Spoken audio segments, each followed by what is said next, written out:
Tonight, we're going to discuss the 7th episode of The Twilight Zone. Yes, not all men, but my panel is all women. Figure that out, not including myself. This is a great episode. There's a lot to talk about, a lot to dissect. Starting with the one and only Mr. Lionel Richie. The Twilight Zone After Show starts now. You're tuned in to AfterBuzz TV, the ESPN of TV talk.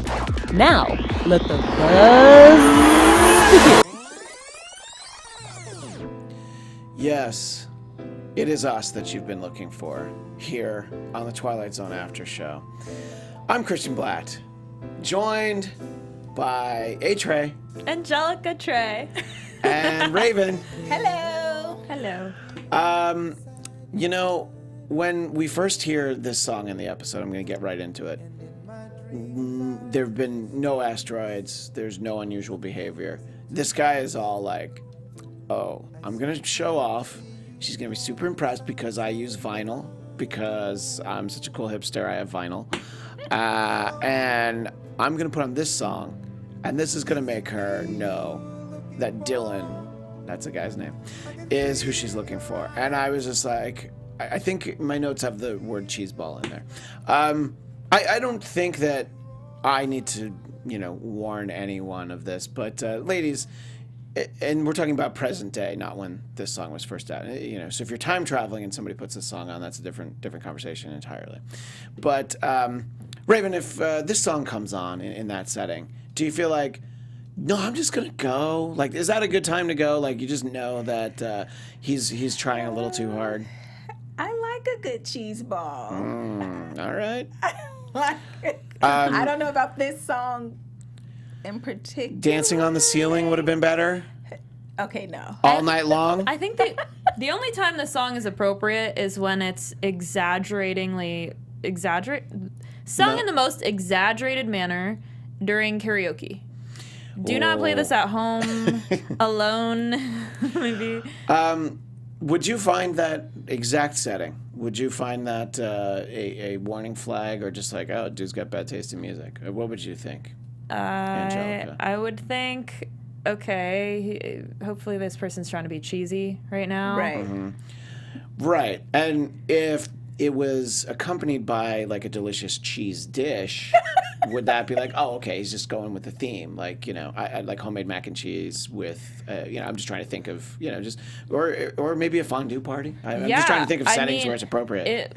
Is this a one-on-one fondue party? Mm-hmm. What's going on? Okay, yeah. It's a lot of fondue, by the way. If you're gonna commit to the cheese, I'm just saying, I've seen your Instagram. I feel like you'd be okay if there was a lot of cheese for you to choose from. I did eat an entire pizza today, so I'm full of cheese right now.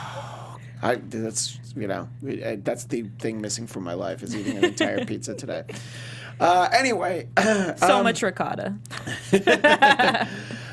So let's talk about the context that this happens and the episode in general. First of all, I believe it's pronounced Tessa Farmiga, and if I've gotten that pronunciation wrong, my apologies. But it takes some getting used to how much she looks like her sister, Vera Farmiga, in the way of just like, she get some work done.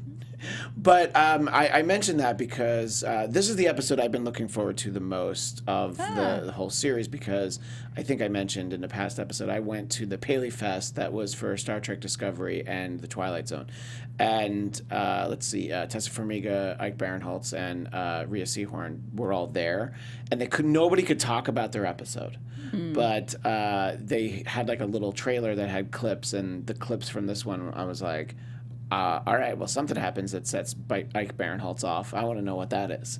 And so I was glad that we finally got to it. So the end of last week's show, we saw the trailer, and I was like, oh, great, I can't wait that we're finally getting to that one. So I'd say I was mostly very happy with it. So, it wasn't one of those like, oh, I can't wait, and like, what the hell was it? So I always like to start big picture. What did you think, Anjelica, overall on this episode?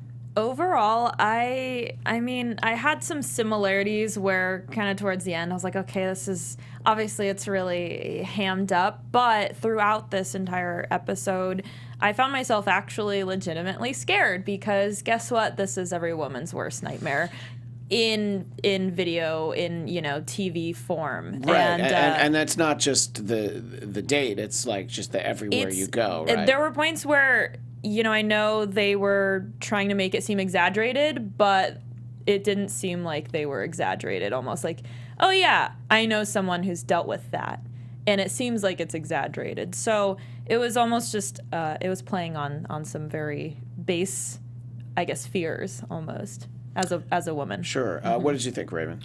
I enjoyed, it sounds weird to say that I enjoyed this episode, but just from You enjoy fear. because we see they're trying to push a social message on each episode and kind of been accused, I'm not saying if I agree with it or not, but accused of hitting us over the head with their message. So in a lot of the shows, I just see message.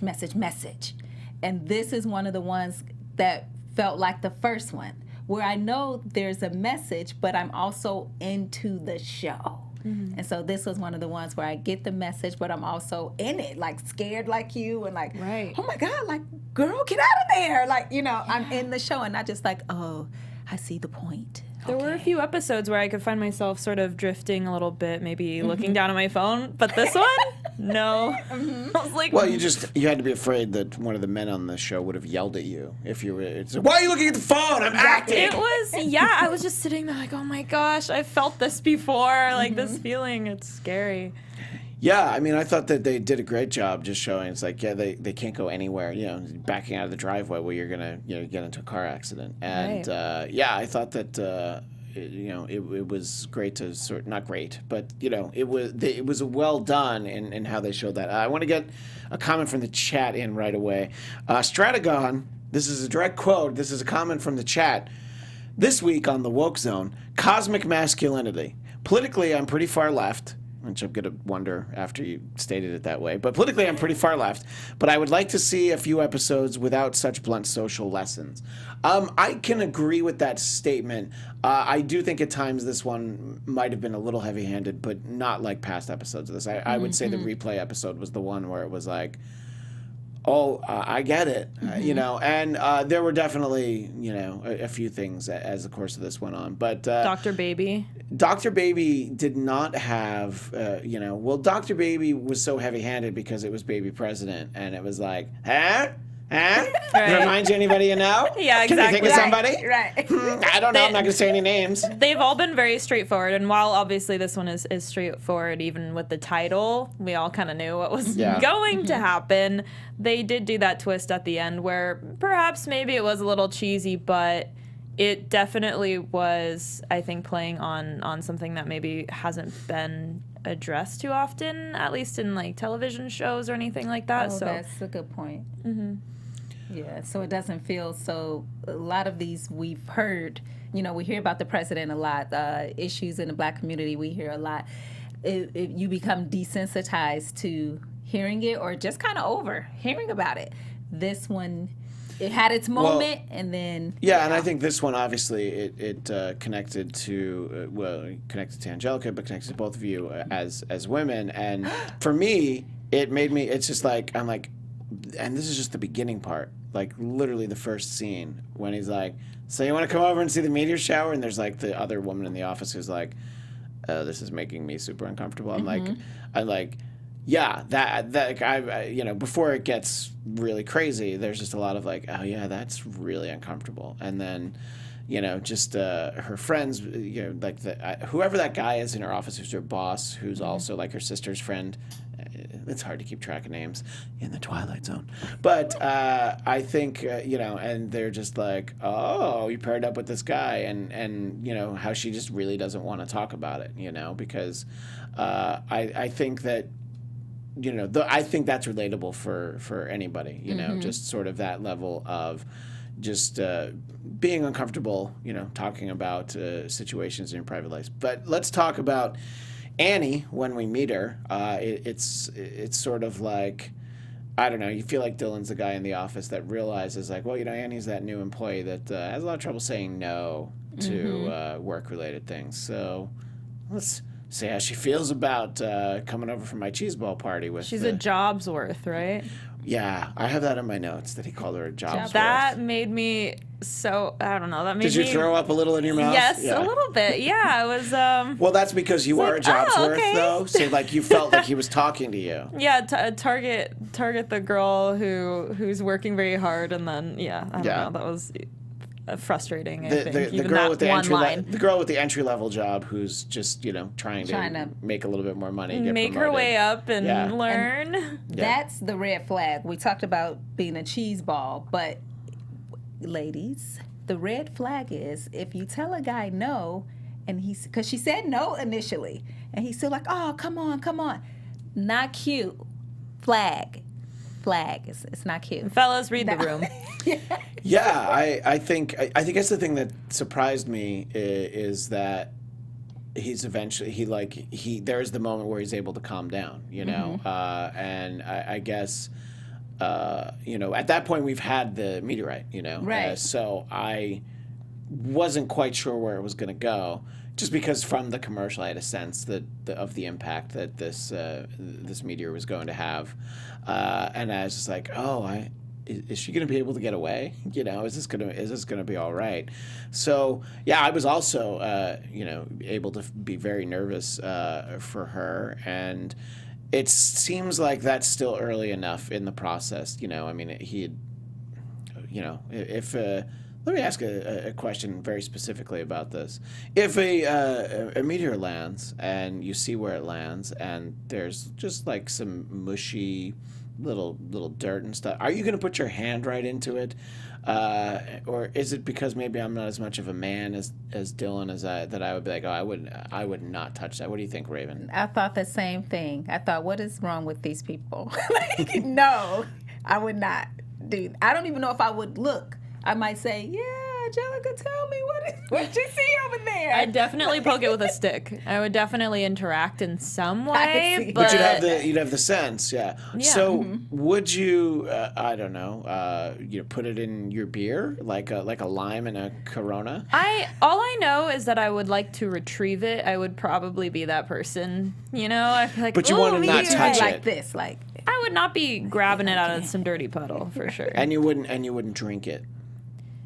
Maybe I'd look at it. I'd probably maybe smell it, see what it smells like. Oh, see right there, you'd be in trouble. But it doesn't affect women, so you'd be fine apparently. Okay, so I could sleep with that baby under my pillow and be okay. With Dr. Baby under your pillow? Dr. Baby? Yeah. Yeah. Well, okay. I'm glad you accepted Dr. Baby. Yes. I'm trying to be. That's my main thing. If I right didn't now. learn anything from this about. episode, sometimes you have to realize that Dr. Baby might be better than Baby Doctor. I don't know. So, at that point in the episode, it is still just a normal, unfortunately, a normal bad interaction with a coworker who, tries to push things too far. And I think it works in the context of the story that he only freaks out like he does after she leaves. I thought that because obviously that could certainly happen without there being any kind of, creepy male-dominated meteor or something, just like she leaves, you let her leave because you realize that that's really the only play at this point, to I don't even want to say that's the decent thing to do because you've been indecent up until that point, but then just the freak out afterwards of just like trashing your house. Did that give you an indication, Anjelica, that maybe you shouldn't have touched that space rock? I mean, I think right off the bat, yeah. I knew he shouldn't have touched the space rock. It's because it's the Twilight Zone. It was in a gross puddle, and it was like, I think it was like burning his hand or something. Yeah, he was like, that's all right. No, and that was the interesting thing too, is that we saw that it left a mark on Annie's arm or shoulder or something. Yeah. So he touched it, but then he also. He also Did it touched leave? her. I thought that mark was a bruise from him grabbing her too hard. Oh, see, that's interesting. You could definitely be right. I thought it was because of that, but he I took the aggressor standpoint on that one. We'll kick that over to the chat, and the chat decides for me. What should I have for dinner? No, it's too late. But the chat definitely let us know what you think. What did you think about the moment when she's walking away and he's freaking out, and I hope he didn't break his Lionel Richie record. Yeah, that's what that would have been tragic. Like, oh no, Lionel. Yeah. When I get really into something, I am fully afraid, like thinking, is she gonna get out? Is she gonna make it? So her turning around to watch, I'm just like, run, girl! I thought that too. I was like, get out of there! Because I didn't trust that was just going to be contained within his apartment. I didn't know if he was going to run out after her or not. So I think if a little more time had gone by, that is probably what would happen. It seems like the effects of contact with it's a meteorite once it lands, right? I've gone back and forth with what I've called it. So it's a meteorite once it's actually in our What atmosphere. is it in space? It's a meteor. Meteor? Yeah. Burns up. It's a comet? Is it a comet? Or is it a comet's when it fully burns up? Well, now you're just trying to show off how stupid Am I trying? You just want to make sure that everybody knows that I didn't go to space camp. Yeah, get your space degree, dude, okay? You know what? That's what I've been waiting. Lance Bass space camp. I'm doing it at night. I'm in night school for... What was this clown podcast over here? No, I don't remember. I'm trying to remember the terminology behind it. It could be, a comet could honestly be a space rock that's burning up. It's, ice or something. But the impression is, like, the more time goes by, just the worse it gets. Yeah. And, eventually you're driven to, madness, and somebody's going to kill you, or you're going to... man madness. Madness? Garrett North makes a point about, this is in the chat, says that Dylan was her supervisor, and he got the feeling she was afraid to say no to a date with him. And I think he he knew that. That was the point I was making in setting it up, that she's always saying yes to more and more work, and he's just like, this is going to be great for me because I'm a creep, and I'm a weirdo. Thank you. What the hell am I? Okay, I'll stop. I mean, I was just gonna let that be the rest of the episode. Yeah, it's gonna be the rest of it. You guys ready? Ready? You're gonna get serenaded. And Dr. Lee in the chat is also like, why are people like so inspired to touch these rocks and Maybe they were looking for an excuse, because that's kind of how that conclusion wound up, right? I don't want to completely jump to the end, but it was almost they were looking for a reason to act on base urges. Right, but and so maybe there's something about the rocks that it's not literally calling to them, but it's just like, oh, I need this. I need to, maybe it does connect on that level. Finally, a reason to go into berserk mode. Yeah, right, exactly. So I think that it all happens pretty quickly from that point, though. I mean, it seems like there's one day at the office where there's just a lot of what you would expect under normal circumstances. She doesn't want to look at him. He's just kind of there being like, yeah, I'm still Dylan, so you should probably still be looking at me. What? It's just doing his whole thing. But it's really, once they're out at the bar, that Annie and her sister and other friend. I think there were two other friends. Two other friends, you're right. Yeah. It was a girls' night. It was, great girls' night, by the way. Who wouldn't want to go on this girls' night? Oh, yeah. I mean, that part like a blast. Up until the point that, there's a brawl inside the bar. Oh, yeah. Well, I mean, the brawl's cool unless you're in it, obviously. Oh, yeah. So it's true. It's like having a stage show. You're like, it was a classic Western suddenly in there. She was ready to leave in that moment. Yeah, and I forget what. Annie's been trying to leave this whole episode. Let's be honest. This episode can be retitled Annie Trying to Leave. She just wanted to be Annie, home. get Yeah, out. her sister's name is Martha. That's Rhea Seehorn from Better Call Saul, one of the shows that I have done here at AfterBuzz. Great show. And I thought, she's just like, oh, come on, it's a night out. This is great. What are you talking about? You want to go home? And Annie's like, really? This is great. This is worth staying out for. So that's when I wasn't sure. I understand that the title was Not All Men, but I thought it could actually be not all men, and it could be some women, At that point, the fact that she was so determined to stay, and, later on we see the fact that direct contact with the Rock doesn't really impact women. Did you think at that point when we had the brawl in the bar, Anjelica, did you just think like, oh, clearly this is only something that's impacting the dudes? Yes, absolutely. I thought that, once we had the bar brawl and once everything started happening and obviously going along with the title, it was only going to be the men in this episode. All of the aggressive actions that happened were exaggerations of very consistent situations that we've seen happen between, from men, to women, or men on other men in real life. So these were all going to be scenarios that were exaggerated, but based off of real life situations.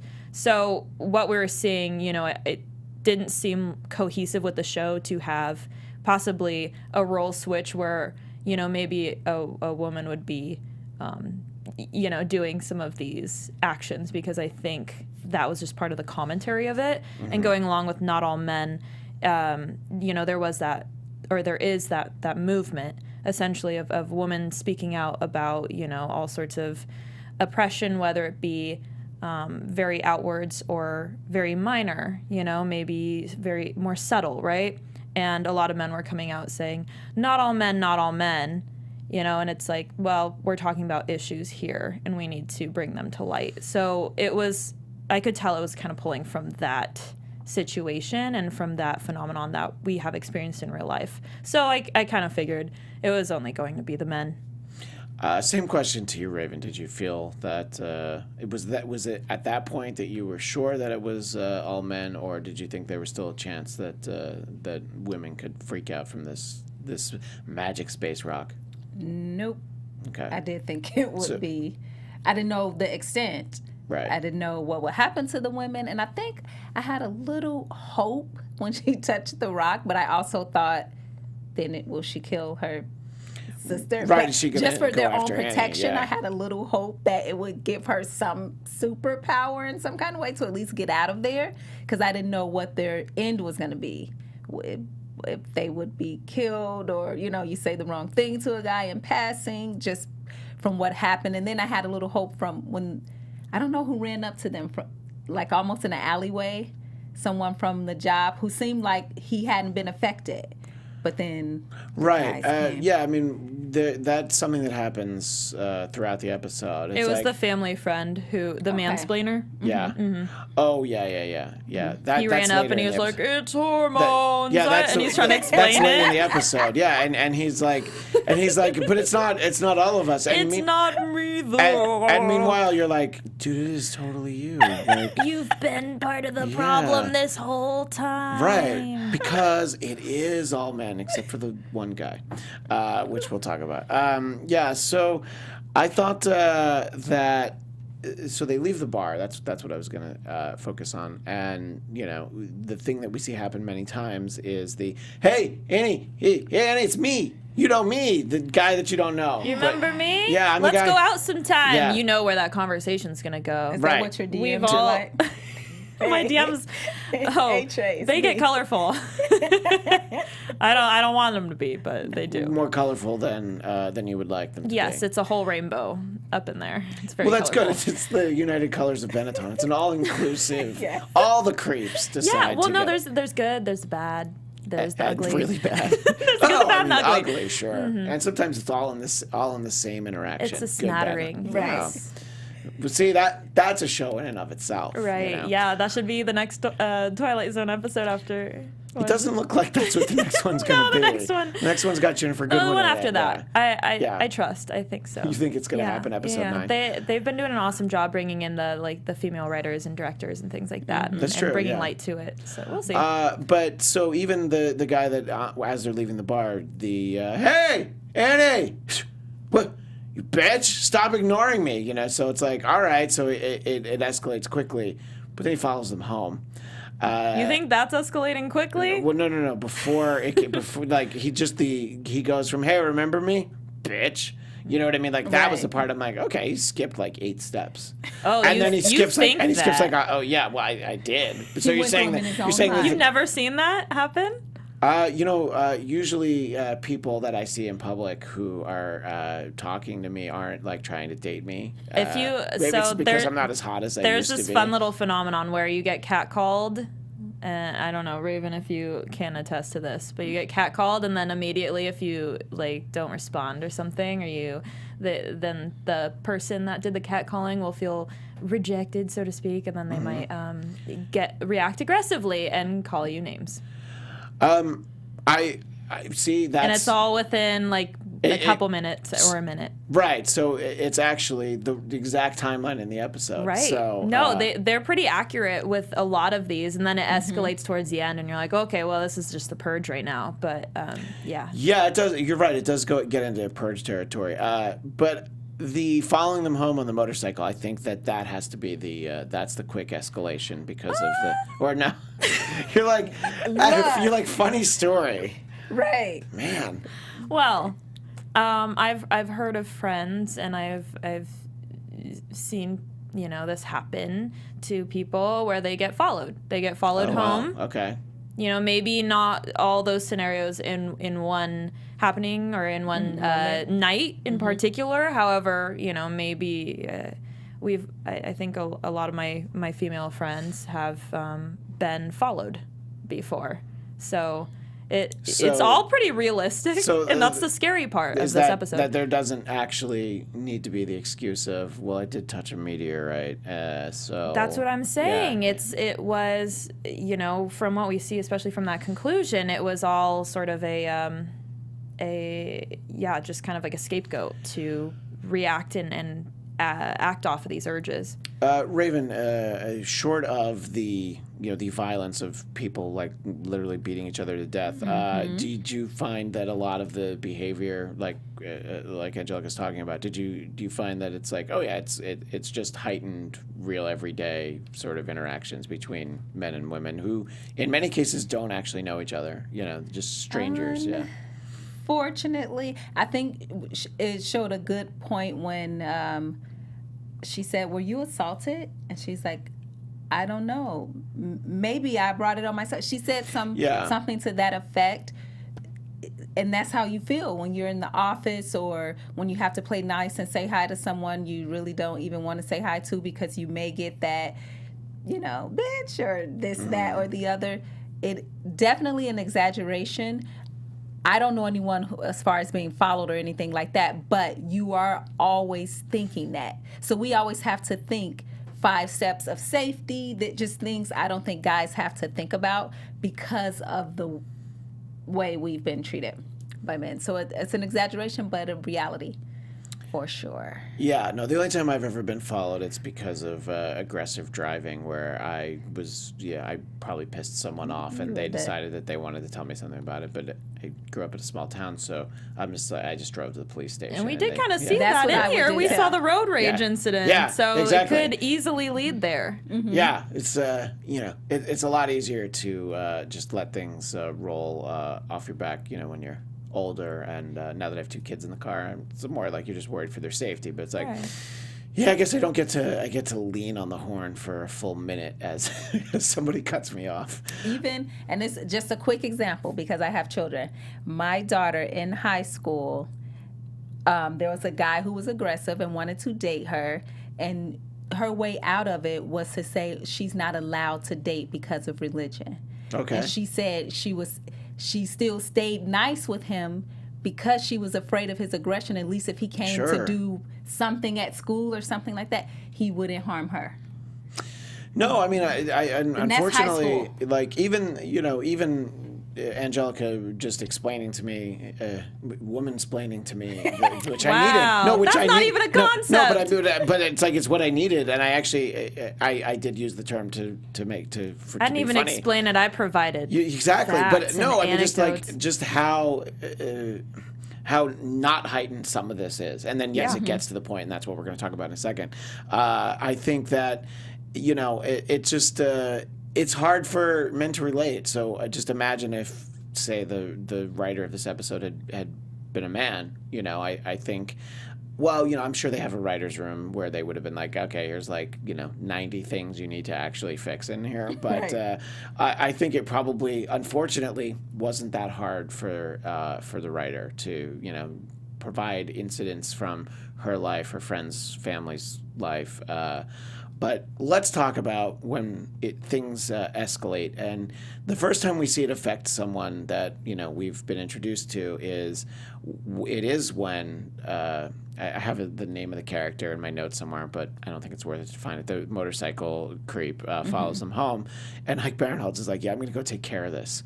And I love that Ike Barinholtz's character's name is Mike. Just keep it simple. Oh, yeah, Ike. And, you know, at that moment, before, you know, when he goes outside, you're like, yeah, this probably isn't going to end well. What were your thoughts, Raiven, and just how far that went, and that, you know, he doesn't give in until he's beaten this guy to death? In that moment, first of all, it's just like, and I think she said it to her nephew, or was that her nephew, when she's like, why do men always want to beat each other, or something to that effect? That's what I felt in that moment. Like, wow, you guys really got to get it out. But I was also wondering what the interaction was going to be in the home. Will he know this is his wife and not harm her? I was curious about what that dynamic was going to be, seeing as though what the other girl had already went through. It didn't matter, guy. If she said the wrong thing, you know, they were just at her. So I wanted to see if this was going to soften him up, if he would know that I know these women. Like, yeah. But no. Anjelica, after the fact, Mike says, felt so good to give it to that guy. And I think that's, you know, now that's the part where it is just like, yeah, I think that's whatever the interaction is between the space rocks or the water from it. You know, he's drinking water from the fountain, from the faucet. Yeah. That it's the color, the puddle in the yard. So clearly, it's just everywhere, and we see the people drinking it from the fountain. So I don't know if the more contact you have, just the more just hyper aggressive it makes you. But just to give us your thoughts on how that unfolded and how it was followed up by one of the creepier renditions of Happy Birthday I've ever seen. That was terrifying, actually. Yeah. Yes. Yeah, they did a great job. Kudos to lighting there, too, with that. And very big kudos to Ike for that wonderful singing. Yeah. Even the way he delivered some of those lines, it was almost like that eerie sound of when you hear maybe like an ice cream truck go by, and it's all fun and games until the ice cream truck, the audio gets kind of distorted and it lilts a little bit. It was like he was doing that with his voice. It was insane. But just going back to what you asked, there was no mistake why the water looked kind of like blood. It looked red. Red means passion. It symbolizes things like war, obviously love as well, but going to passion, hatred, anger, things like that. I guess, well, kind of from how this all tied together, I guess further, anger-inducing meteorite juice, basically. Meteor juice, is that what we call it? I'm going to brand that. Okay. Mm-hmm. I'm taking that. I'm making it into a soda. But, there is no wonder why it was red. And it was definitely, I think, like the men were using it as more of a reason to act aggressively and to, keep continuing with this downward spiral of anger and aggression and sort of catharsis, based off of at least what Mike's character said, is it felt so good. It was catharsis. And it was, scapegoating for not being able to just check yourself and, check in with yourself before you act and maybe be like, oh, I do want to punch that guy for following, my wife, but maybe I shouldn't. And a punch is okay, but murder? A punch? I don't know if we should be punching strangers. I think going outside to yell at him and like, dude, you're on my property. You follow my wife. Tell you're trying to punch people. Yeah. Well, I think if it escalates, a punch is good. But yeah, he ran out there and he was like throwing fists right away. He's yes. See, in my mind, guy said something and it was like punch. Oh, he might have said something, but it was like while he was getting punched. Back to him singing "Happy Birthday." That was one of those things that was in the trailer that I saw at the Paley Fest, and I'm just like, I don't know what happened there, but I just want to see that. And it's such a. I can see why they included it because it's it's so well done, and then we see they planted the seeds early in the episode, just sort of how she.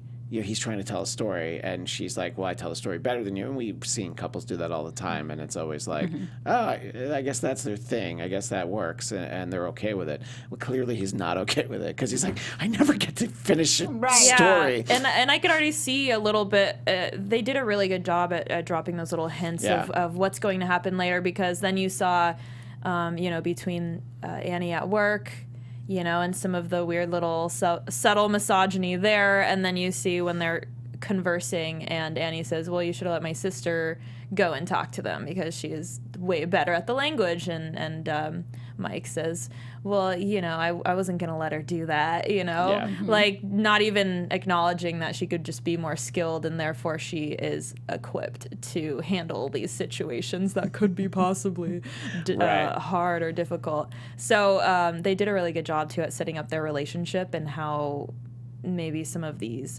struggles or these altercations are going to tie in later. Right. No, they did a great job with that. And also, it was a great public service that, you know what, every once in a while it's a good idea to give a frying pan as a gift because you just don't know how, it's not even unwrapped and she just, clocks him in the head with it twice. I think we all learned that from PUBG as well. There's a pan weapon in it. I think there should always have a pan on hand. Genius. But, and I like that the first one didn't really knock him down though. It was just like, okay, now I'm really mad that you hit me with my with my gift that's not even open. Obviously, as they go through the town, everything gets worse. You see, like I referenced before, you have the men drinking from the fountain that was polluted, and and we'd already talked about people drinking it and their alcohol, and then you just see the different levels of it, like the guy who owns the gas station who's got like the like a medieval weapon. Like he had the Go-Go Yabari spinny. I forget what it's called, but he was throwing that meteorite around, and not as though this meteorite was already used as a weapon, but now it's like physically a weapon in this one scene. Go ahead. I thought that moment in the fountain. That was hilarious for me. Like it was the slow-mo. The operatic. Yeah. It's like, what is happening? Yeah. It was definitely funny because that was like a joyous moment. Oh, it was. They were frolicking. They were splashing. I'm surprised they didn't have maybe like little squirt guns and they were squirting them at each other. I'm surprised they didn't like cut back to it. And then you see like once they've been in there for a while, it's like, no, I want these rocks. And then they're like literally like beating each other to death because they're like, no, I don't want you in my fountain. Get out of my fountain. It's my fountain. Yeah, I could totally see that scenario happening while Ave Maria is playing. We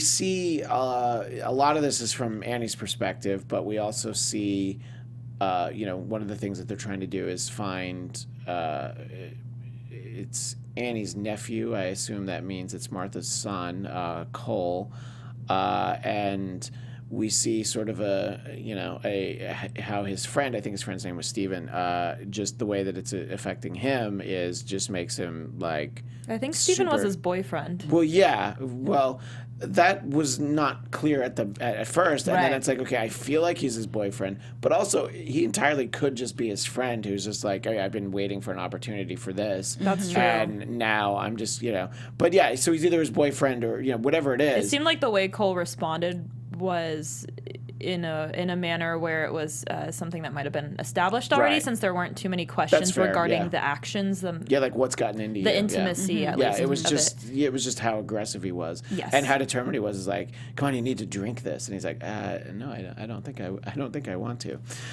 So that character of Cole though is so important because of what he says later. Is that there is the moment where he, for lack of a better terminology, he's about to change, and then he's just like, no, I chose not to, which that's a little bit of the heavy-handed metaphor that this show has excelled at in the season. But I thought it was interesting. It's sort of like, Dr. Bruce Banner, like, I was just thinking the Hulk too. I think that I will not become the Hulk today. Thank you, good sir. I am not that angry. Or you Hulk. can marry the two and find balance. What? Right. Oh, somebody's seen No, Professor Hulk. I haven't.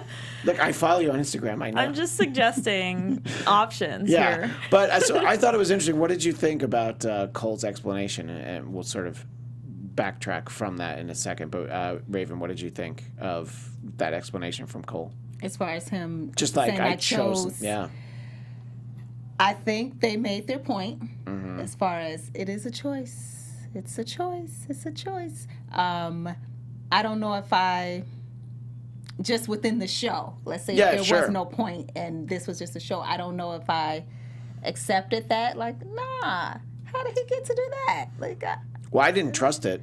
I thought that he was like, he felt like he had, and then I thought it was gonna, something else was gonna incite him. I'm sure similar to the Hulk, it's something that you have to constantly work on, and I'm sure that's actually what the Hulk is, probably a metaphor based off of in the first place. Absolutely. Yeah, so I mean, it's I think it's appropriate that we tie it back to that character. and the it's only loosely connected to our conversation, but in the old 70s Hulk TV series, like in the opening, there's an exchange that Dr. Banner's having. He's like, don't make me angry. You won't like me when I'm angry. Exactly. And that's it's really is a metaphor for the show. So let's talk about that moment where Cole is able to fight it off, and it's when Dylan does show up at the boat. Let's just assume he'd been following them for a while, and that's how he ended up there. Let's not ask too many questions. It is the Twilight Zone, this one was 47 minutes. So Dylan was on the prowl. He was hunting. He was hunting for Annie, though. He wasn't looking for anybody else. Oh, yeah. So that moment, though, of course, we have the callback to Lionel Richie, which I thought was very well done when we hear it off in the distance. Anjelica, I'll ask you first. Talk about that sort of big altercation with Dylan. Well, we see the return of the Gogo Yabari weapon. Yes. Yeah. So clearly he killed the gas station attendant to get it. Yeah. Exactly. He probably fought that guy who was like, no, you're on my property now. Sorry, I don't know why I was thinking of 80s one-liner comebacks. Anyways, so it was a very tense moment, and, it was a callback to the very beginning of this episode and dealing with Annie having to face her sort of, her tendency to try to brush things off, to, sidestep these issues, and instead she, kind of takes this physical metaphor, this monster, and fights back, and then we see that at the end with the no, I'm not going to smile for you, Mr. Soldier Man. Right. Well, I wanted to get to that part in a second too. So it was a metaphor, is what I'm trying to say. Right, but I mean that's just like the that's something that's like rampant, is like you should smile more. I mean that's something that they've had in the Jessica Jones TV show, the Captain Marvel movie, and I'll tell you why it's in all those shows. Because men say it all the time. Yes. So even I knew that. Okay. All right. Good. I was like, this is not just writing for and shows. it's like you see it because of just how prevalent it is, and it's like you'd look nicer if you smiled. And I thought it was like in that setting. What did you think about quite understand why you're checking IDs at that point, but that's besides the point. What did you think about Annie's reaction to the soldier telling her that, Raven? Personally, if she were my friend, I'd be like, yeah, go girl, because we do see she's passive and it's hard for her. But at this point, she's found her power. It's like, I'm sick of it. I'm sick of men. I'm tired from everything I've been through. And you don't get to tell me what to do. Yeah. So And at this point, she's murdered Dylan. So Yes. not that he didn't deserve killing. I'm just saying she did kill him, though. She did. Yeah. She did. That's the problem when you have when you have an anchor of a was space rock. self-defense. So is it the meteorite technically that pulled him down that did it? I don't know. Well, she pushed him. Yeah, how technical can we Oh, get okay. with this? So in a court of law, in a court of law, yeah. Well, it's Self-defense. It's self-defense. Yeah. and he drowned by meteor. I was surprised though that was the ending of the episode, and it's not just because they had her make this statement of look, I'm going to stand up for myself now. I just felt like there was more that was about to happen. They were heading into another room, and I'm like, oh, there's Jordan Peele. Okay, so we're done. Oh, okay, so we're not going to see it. I thought it was that military installation where it's mostly women and the one dude soldier. There were a couple. There was right. one carrying paperwork as That's well. true. I saw. Okay. But there was mostly women, though. That was very clear. I was kind of really interested in that. I mean, they don't need to tell us what happens next, but I thought we could have used another minute or two there. And that's the first time you've said that. Yeah, Yes. it's With true. any episode that we've seen so far That on we the could Twilight use Zone. more time. Yeah, we Yeah. could use more time instead of we could have shaved half of that off. Well, because they give her the it's a great moment, the line that she has there, but it's not the forced ending of Baby Doctor. Oh, sorry, Dr. Baby. Dr. See, Baby. I'm setting myself. That needs to be on both of your reels right there. So I just and it didn't have the hey, we're gonna Twilight Zone you kind of ending. So this is, I think, probably the best episode so far. It's again, yes, heavy-handed at times, but I think it was the most consistent throughout. Some of them that I've liked have been a little uneven, and we only have about a minute or so here. Where would you? How would you characterize this, Raven? Do you think this was one of the better ones, or? I do. The first one is still my favorite. Comedian still works the best. Yeah. But this is in the top 3. I'm trying to remember. It was the second one that I really liked. I didn't mind the airplane to 20,000. No, I didn't mind that at all. I loved it until they were on the island. Right. Yeah, yeah. So yeah, but the first one and this one there, I liked it. Okay. I enjoyed it. What did you think, Anjelica? Did this one work for you more than some of the others? Yeah, I've been liking the direction that this season's been going in now towards the end. Obviously, I think the comedian was great. It had that Twilight Zone feel to it, but I was loving, last week's the one in space with the six degrees, the great filter. Yeah. And then I was loving this one this week because it was actually terrifying. It was all things that I've experienced, and then it just got out of hand, and I was actually on the edge of my seat for this. Yeah, I think that even the episodes that I haven't liked as much, they all have those moments, and I think this one it built moments on top of each other, and so looking forward to episode 8. And look at this, the season's almost over already. There's only 10 episodes, but as we talked about last week, they did get an order for a second season. So we will talk more about this next week, but we are out of time. So until then, Anjelica, where can people respectfully follow you on social media and have very polite and pleasant interactions with you? Well, I'm glad you asked that. You can respectfully follow and find me on most platforms at Trae, AYYTRAE. And just because you're in the DMs doesn't mean you get to be impolite. You should still be nice there. If you're nice, you get filtered through the requests, actually. See, look at that. I accept you. And I accept you. Oh, no. Thank you. That's sweet. If I didn't learn anything from the episode, it's that I can accept everyone. Raven, where can people find you? Hello. No. The Lionel Richie fan club. Yes. Goodbye. Yes, Lionel Richie fan club member 1. I need more members. You can find me, Raiven French, on all social media. And you can find me on Twitter and Instagram at ChristianDMZ. And of the many shows that I do here, I just started the Chernobyl after show, which is on HBO, so you can find that Tuesday nights. Anyway, that's it for this week. We will see you next week in the Twilight Zone. Our founder, Keven Undergaro, and me, Maria Menounos, would like to thank you for tuning in to AfterBuzz TV. Remember, we're not just the first, we're the biggest in the world, and we're the only destination for all your favorite TV shows. Whatever you crave, we've got it. So go to AfterBuzzTV.com and check out our lineup. Buzz you later. The views expressed herein are those of the hosts only and do not necessarily reflect the views of AfterBuzz TV or its owners or principals.